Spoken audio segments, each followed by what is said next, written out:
studying Srimad Bhagawatam, Canto 3, Status Quo, Chapter 5, Vidura's Talks with Maitreya Muni, and we are studying verse 19.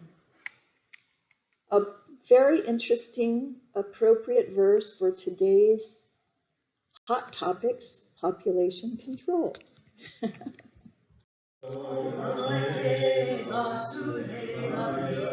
Om Namo Bhagavate Vasudevaya.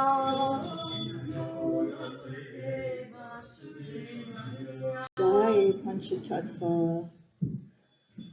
Om Namo Bhagavate Vasudevaya.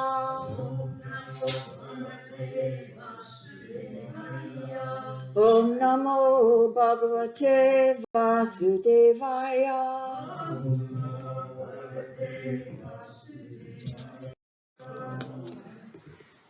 Naitach Chitram Twayi Shatar Naitach Chatram Twayi Shatar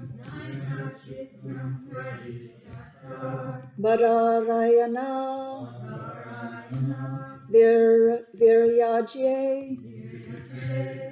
Bararayana Viryaje Grihito Nanya Bhavena Grihito Nanya Bhavena Yat Tvaya Harir Ishvaraha Yat Tvaya Harir Ishvaraha Naitach Chitram Tvayi Tatar Bararayana Viryaje Grihito Nanya Bhavena Yatvaya Harir Ishvaraha Naitach Chitram Tvayi Shatar Bararayana Viryaje Grihito Nanya Bhavena Yatvaya Hari Ishvaraha Naitach Chitram Tvayi Shatar Bararayana Viryaje Grihito Nanya Bhavena Yatvaya Harir Ishvaraha. Others?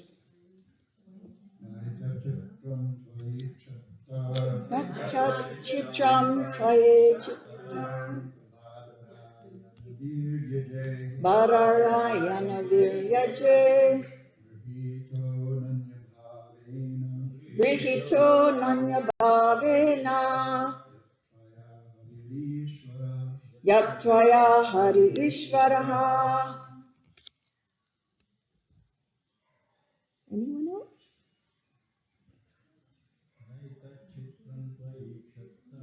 Naita Chitram Tvaye Chatar Bararayana Viryaje Grihito Nanya Bhavena Yatvaya Hari Ishvaraha Naita Chitram Tvaye Chitar Bararayana Viryaje Grihito Nanya Bhavena Yatvaya Hari Ishvaraha.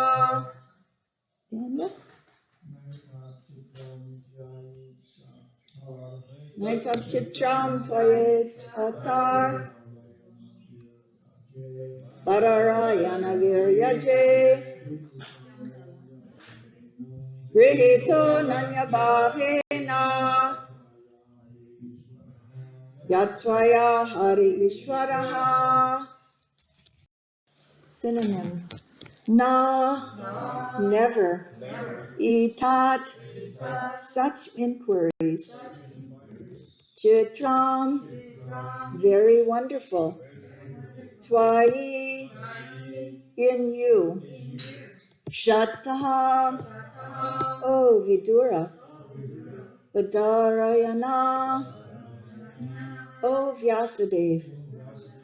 Viryaje, born from the semen. Grihita, accepted. Anya bhavina, without deviation from the thought.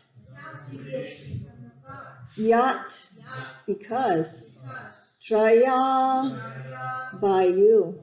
Hari, the personality of Godhead. Ishvaraha, the Lord. Translation and purport by His Divine Grace, A.C. Bhaktivedanta Swami Srila Prabhupada. O Vidura, it is not at all wonderful that you have so accepted the Lord without deviation of thought, for you were born from the semen of Vyasadeva. Repeat after me. O Vidura, it is not at all wonderful that you have so accepted the Lord without deviation of thought, for you were born from the semen of Vyasadeva. Isn't this beautiful? Who else was born from Vyasadeva? The speaker of Bhagavatam? So, purport, the value of the great parentage and noble birth is evaluated here in connection with the birth of Vidura. And I just wanted to state for a moment that Vidura, as we all know, he's the Amsa avatar of Yamarāja, one of the great demigods, that he was actually the first created living entity to leave this world, to die. And then he was elevated to the post of the king of death. So he has a very elevated position, much more than any kind of Supreme Court justice. He's judging the karma of the living entities. So, and he has the most experience too. The culture of a human being begins when the father invests his semen in the womb of the mother. According to his status of work, a living entity is placed in a particular father's semen. And because Vidura was not an ordinary living entity, he was given the chance to be born from the semen of Vyāsa. The birth of a human being is a great science, and therefore reformation of the act of impregnation according to the Vedic ritual called garbhadhana sarskara is very important for generating good population. So Srila Prabhupada's solution to all of this business is there's no overcrowding if we have super good population. This earth can take so much more if we're not, a few people are causing so much disturbance to the good guys. They're causing so much extra work and so much pollution. The rivers are suffering, the mountains are suffering, the waterfalls, the beaches, the oceans, the air is polluted from a few bad folks. So if we have good people, can you imagine?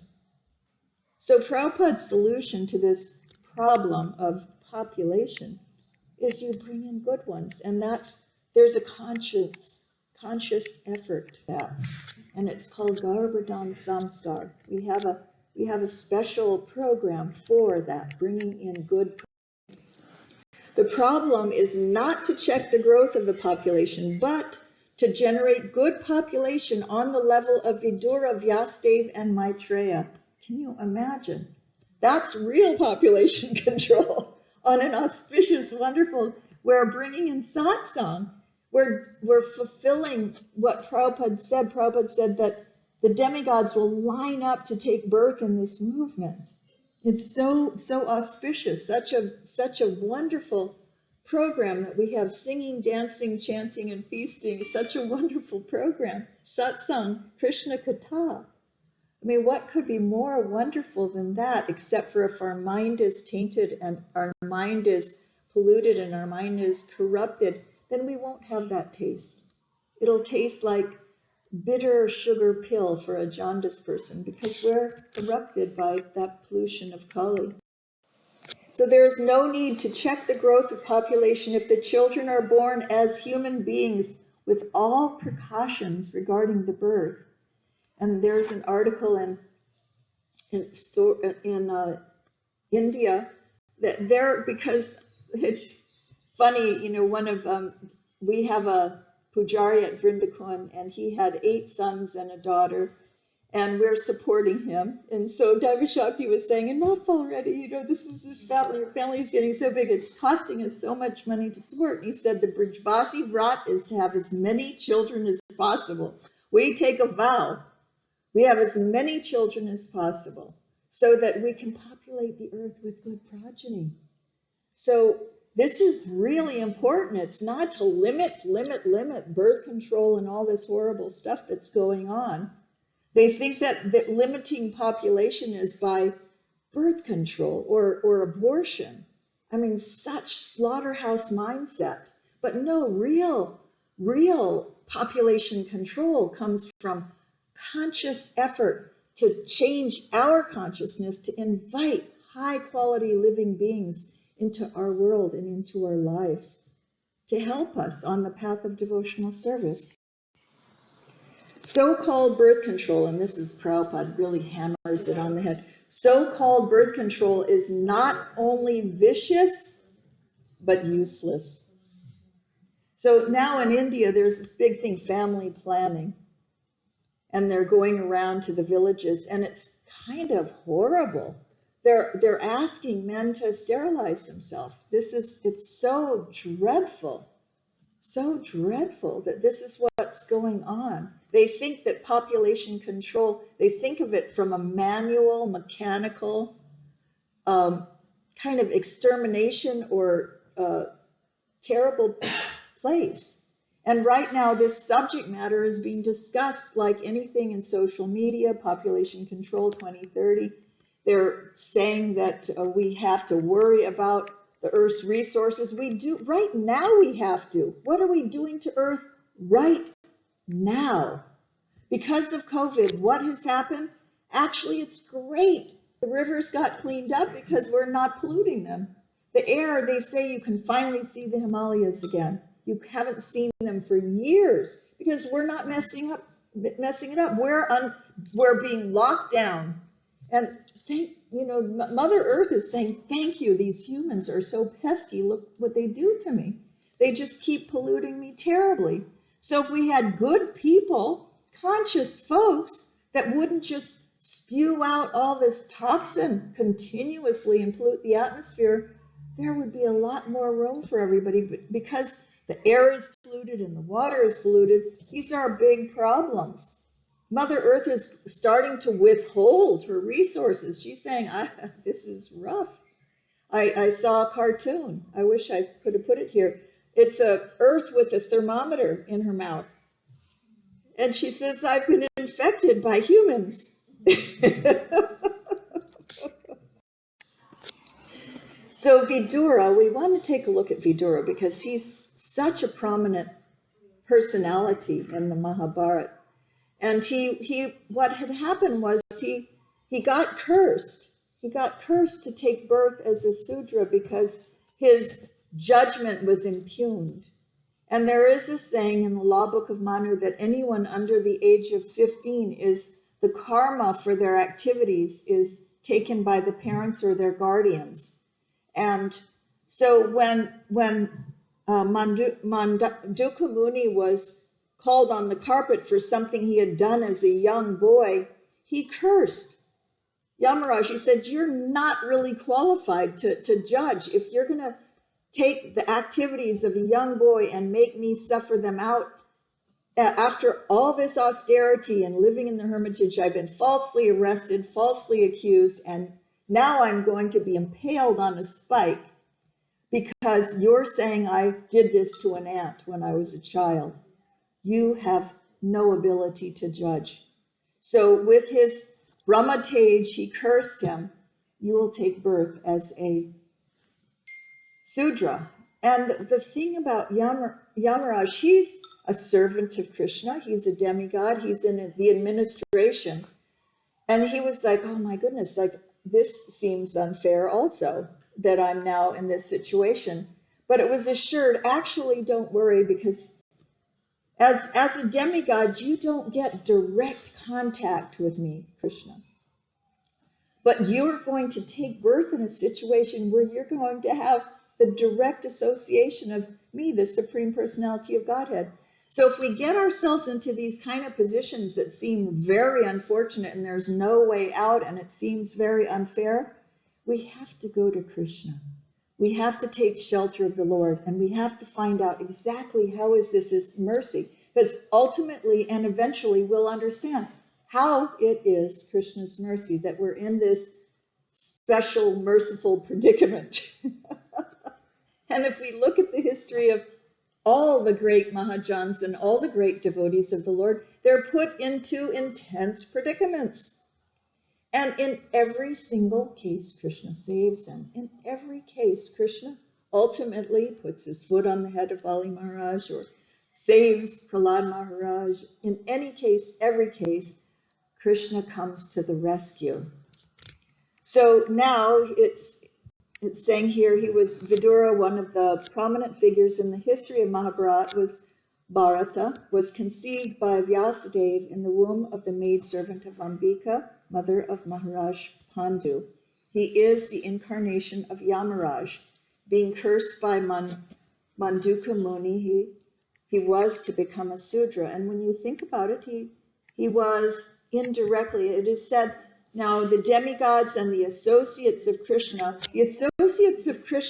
have an eternal relationship with Krishna, and no matter where his pastimes are taking place, they go with him.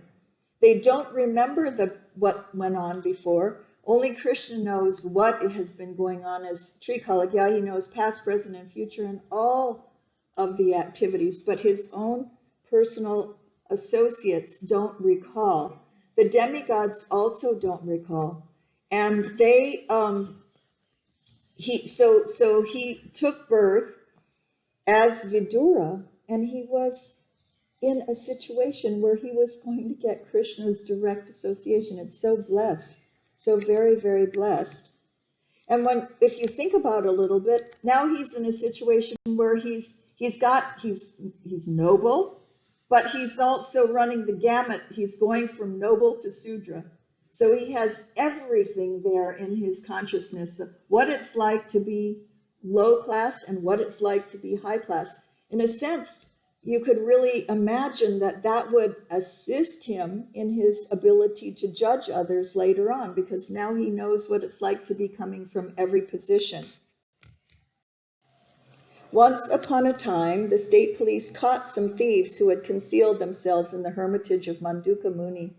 The police constables, as usual, arrested all the thieves and Manduka Muni along with them. This is the story of how it happened, that Vidura was, he came into being, how he manifested. The magistrate specifically punished the Muni to death by being pierced with the lance. When he was just to be pierced, the news reached the king, and he at once stopped the act on consideration of his being a great Muni. So he got the king's pardon, and the king was so, he was like, I am so sorry. Oh, there's a bird coming to Bhagavatam class. He's walking in the front door. The king personally begged the Muni's pardon for the mistake of his men, and the saint at once went to Yamarāja, who prescribes the destiny of the living beings. He went to Yamarāja. He was so powerful, he could go all the way to Yamarāja and question, why is this And as the appointed controller after death, Yamarāja once tried Mandavya Muni for his childhood profligacy and ordered him to be pierced with the lance. Prabhupada said, now, Prabhupada commented on this. He says, we're walking and we're stepping on ants every single day. What is our position? This material world is a scary, very, very dangerous place. It's just set up to just keep us suffering terribly. So this is why we have to really strongly adhere to this Krishna consciousness movement to get out of this precarious condition. Prabhupada said, just see, in his childhood he was playing with an ant, piercing the rectum with a thorn.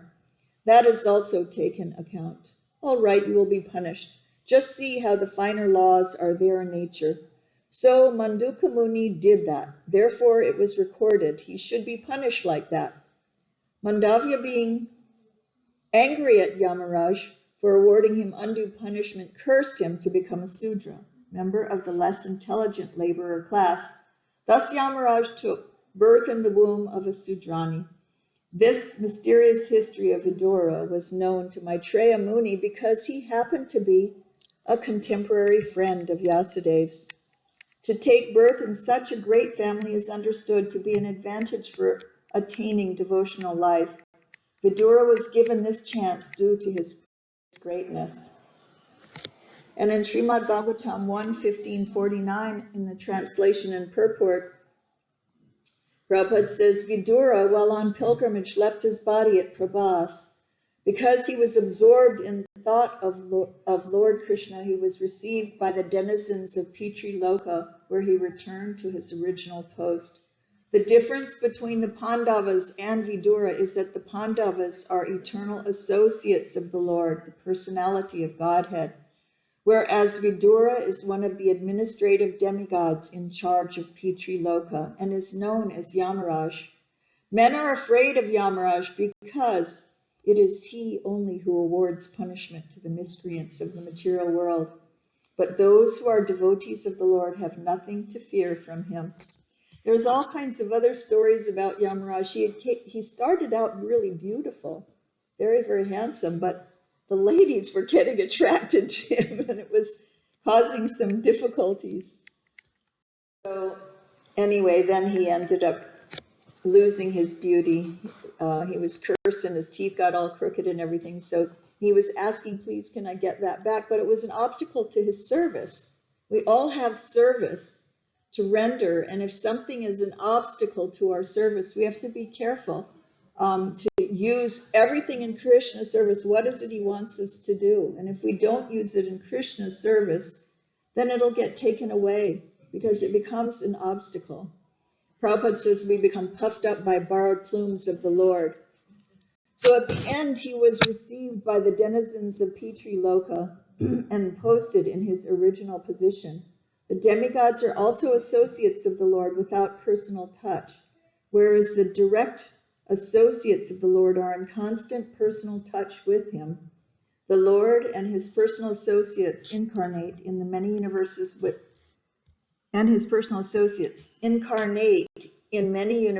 without cessation.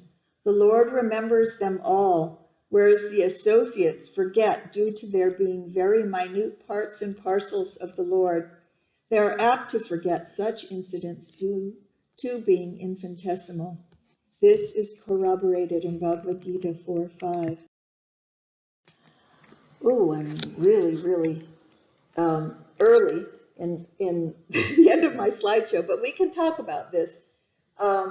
Yes, there's so many features here. Prabhupada talks about population control. He talks about very, very high birth. He talks about also there's so many issues about making mistakes and how even our own karma can be used in Krishna's service. Like our own karma, the very lessons that we need to learn, the very things that they become, they may be stumbling blocks, but then they become assets as Krishna rectifies us. We're getting directly under the wing of the Lord, directly under the shelter of the Lord, under his internal potency. when we take shelter of and we surrender to our spiritual master, then he takes our karma. You know, they say that the karma, it's like a fan. And the fan, when you unplug the fan and you're following the regulative principles and you're chanting your 16 rounds, the fan doesn't start up again, but it's still spinning for a while. It's still spinning. And if we do something to start the fan back up, then it definitely starts spinning again. But if we stay fixed in chanting our rounds and following the principles and following the orders of the spiritual master, that fan is literally totally 100% unplugged. But as the fan is rotating, Krishna uses our karma and the lessons of our karma to teach us how not to turn the fan on again. Because it's, you know, it's scary. We do turn the fan. I can, you know, say for myself, there have been times in my life where I have chosen not Krishna. You know, I've chosen something that might be taking me away from Krishna. And very soon after that, it's like, uh-oh, this is not it. So then we come back to Krishna and we resume the process. Just like a child who's learning to walk. It's not that he just starts walking and that's it. He doesn't fall down once or twice or 3 or 4 or 5 times, gets a lot of scuffed knees and little, you know, boo-boos and whatnot. So we're learning to walk and we have a lifetime to learn to walk. And once we become fixed and steady, and then we come to the clearing stage of chanting, where we're actually developing a real taste for the holy name. And at this point, we don't fall down. Once we're at that stage, of course, there are stories about great yogis, and when they offend other devotees, Vaishnava aparad, this is like the one that was meditating and he cursed Garuda. He was meditating under the water and then he saw fish copulating. Because of his offense to Garuda, he fell down. So we can fall down if we offend Vaishnavas. So we have to be so careful that we tread the path gently and lightly, and we go forward in devotional service, following nicely, because it's dangerous, and there are ants on the path, and we could crush them. But if we're engaging in pure devotional service and offering everything to Krishna, he carries what we lack. He carries everything we lack. Everything is offered. The results are given to him. What we hold back, he sees. He definitely sees. But when you think about the beautiful pastimes of the Lord, how little baby Krishna came forward to the fruit vendor and he just brought a few grains of sand in the palm of his hand, and the sand was falling out of his palm. And she gave him as much fruit as he wanted. She was so pleased with Krishna. She was so taken by his absolute beauty that even though he came offering very, very little, she gave him everything he wanted. So what was the result? He healed her. She became very beautiful. You know, she was a hunchback, and he took care of her in the sense that he brought her back to life. So all of us are in that kind of sick, crippled, feebleized condition. And the older we get, the more real it is that we're in this birth, death, old age, and disease cycle. And crippling it is. It's a crippling, vicious cycle of birth, death, old age, and disease. This cycle it's meant to help us surrender and incrementally take away the borrowed plumes that we all think that we're so famous for, we're so known for, we have so much qualification. But those qualifications are borrowed opulences. Everything is Krishna's, and we are Krishna's too. So we can be in an administrative position just as Yamarāja was, but just see what can happen, just the slightest little thing, and we find ourselves somewhere else. We find ourselves in a position that could be difficult.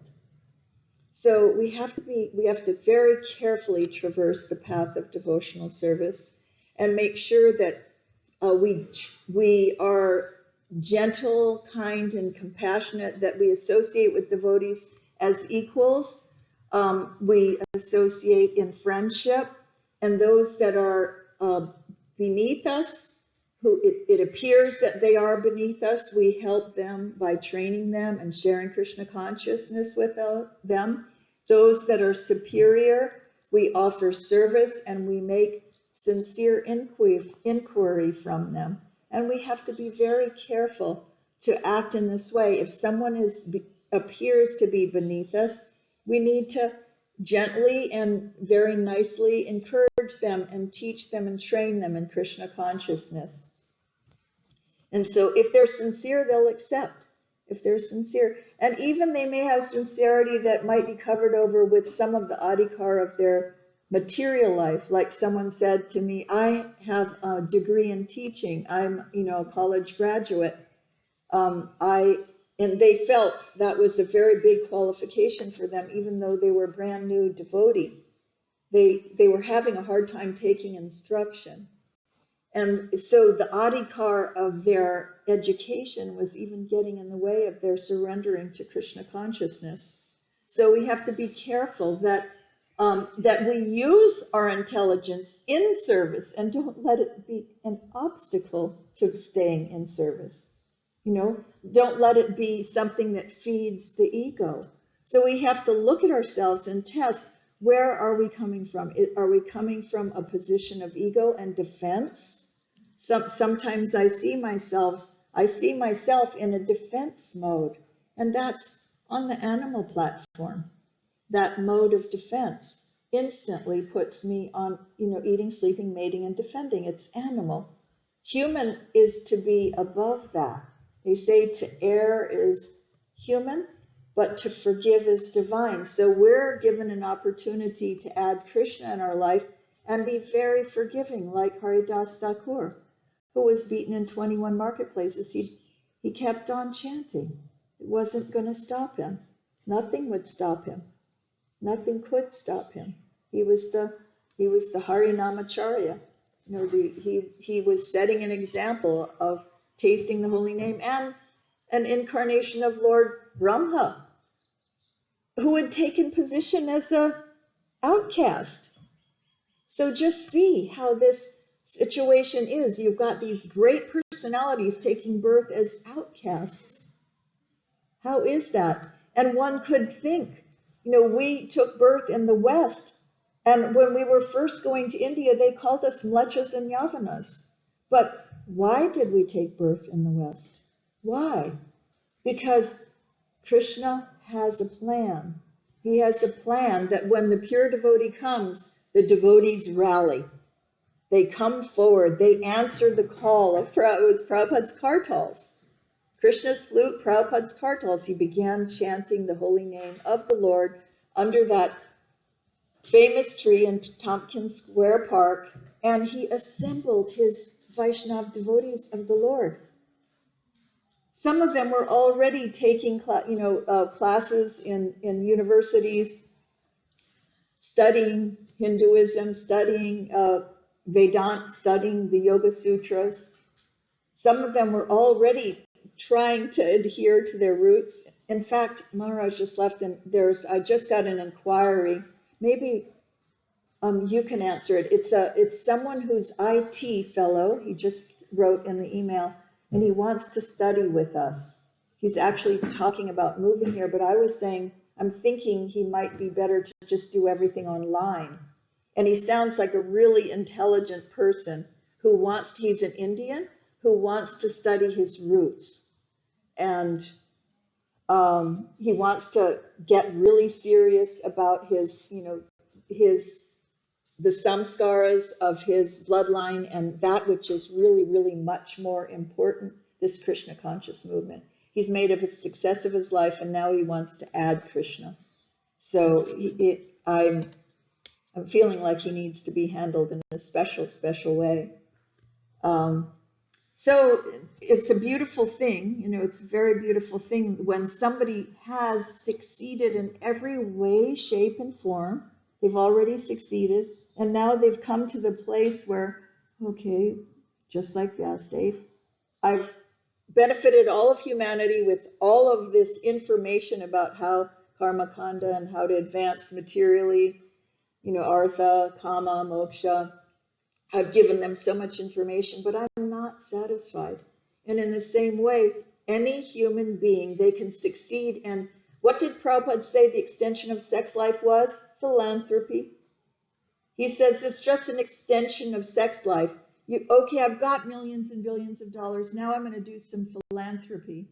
But for one who is really special and pure and blessed, they want to take up this path of Krishna consciousness and save souls and get people off the vicious cycle of birth, death, old age, and disease. They want to share the loveliness of Krishna consciousness and the life of glorifying Krishna. That's real philanthropy of the soul. So there's choices. Okay, I've succeeded and I've done everything and anything that you could possibly do in a human form. Now I'm going to do either philanthropy, material or spiritual. But Prabhupada said, if you feed a person a meal, it's one day. But if you teach them how to grow their own food, it's a lifetime.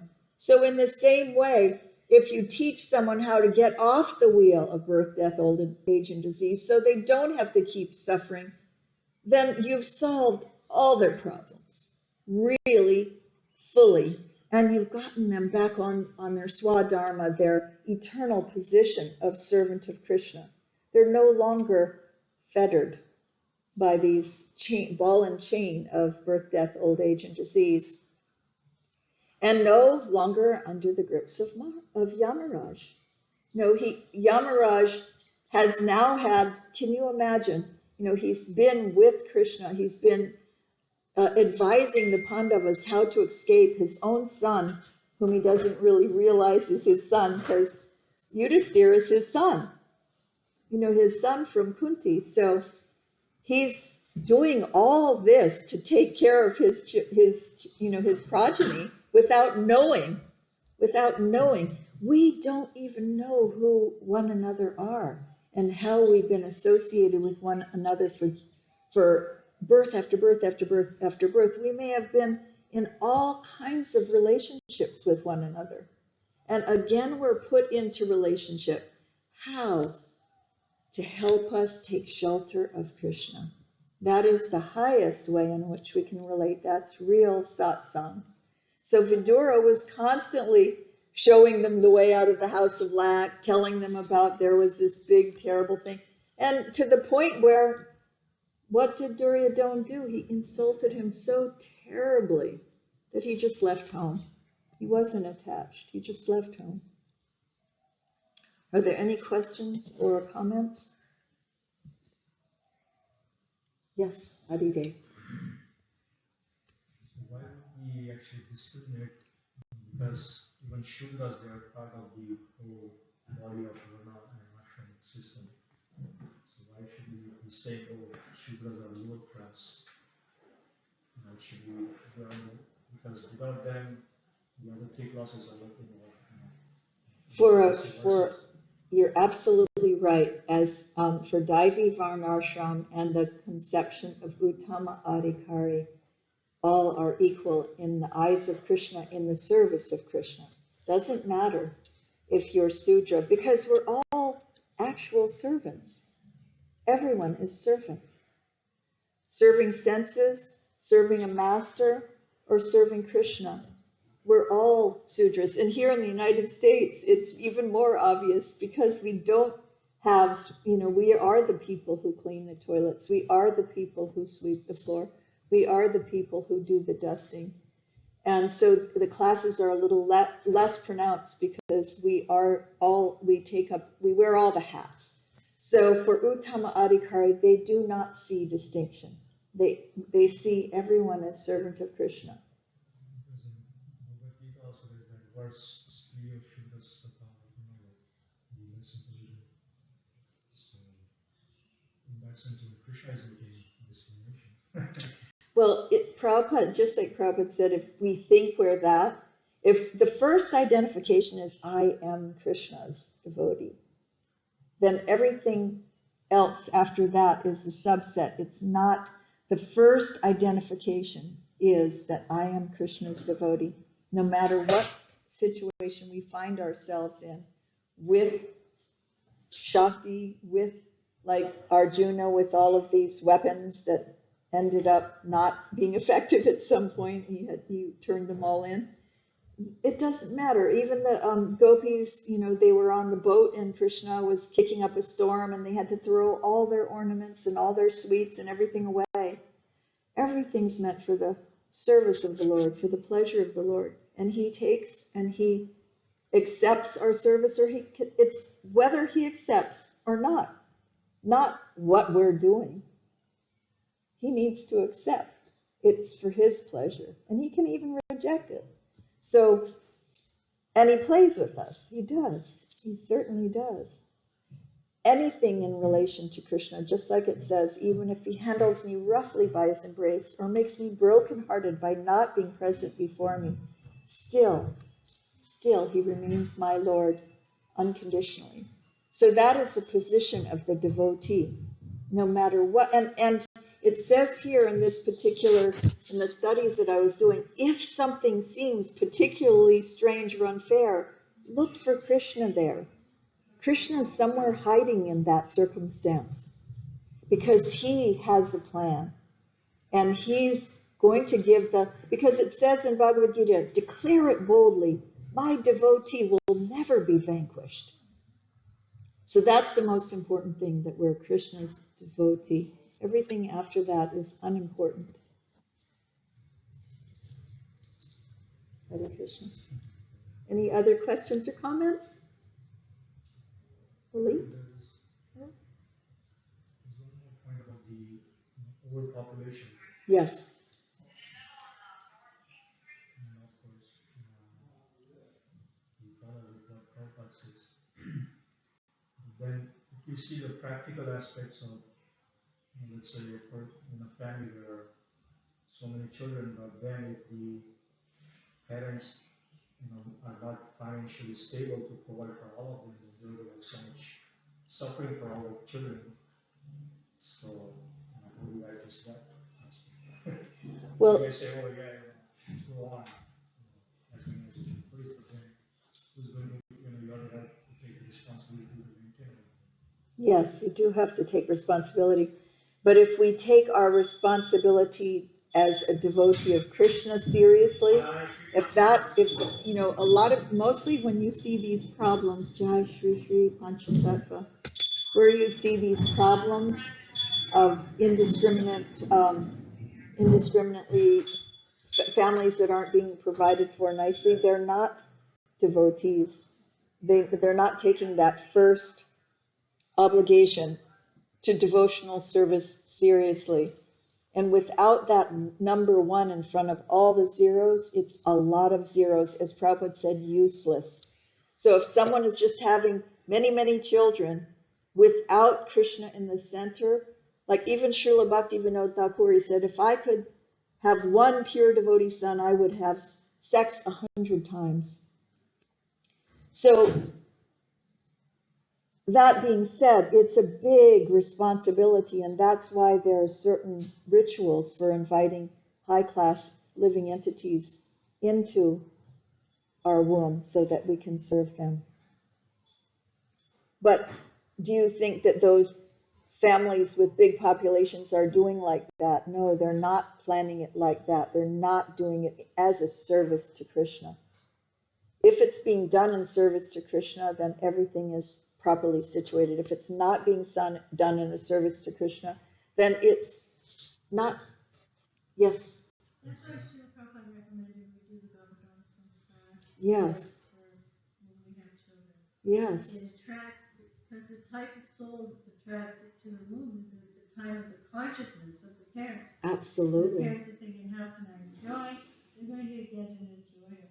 Yes. And if the time that the time of day, the time, everything is there. It's supposed to be the 15th day from the first day of the period, and there's certain foods that are taken there. It's a science. And if someone is engaging in the science of Krishna consciousness, then no matter how many children they have, everything will be fine, because Krishna is added. he's number one in the whole equation, and they're following the samskaras. Let them have many children if they're doing this nicely. That will follow automatically. Krishna it's just amazing how he protects us and he provides everything. Like in Muslims, they use religion as their excuse. They know in our religion you can have so many wives, you can have so many children, but then they all are suffering because they can't meet and they just beggars on the street or whatever, crying and this and that. So it's just a big mess. Sounds like a lot. Anyway, they have to add Krishna. Without Krishna, our whereabouts are unknown. It comes back to like we were speaking about philanthropic. If we really want to do something for society, the most we can do is actually computerize the computer bodies. Then the benefit to society is immense. Absolutely. Into our family, into Yes. everyone. Absolutely. Absolutely. 21 generations. Oops, liberated. Hare Krishna. All glories to Srila Prabhupada.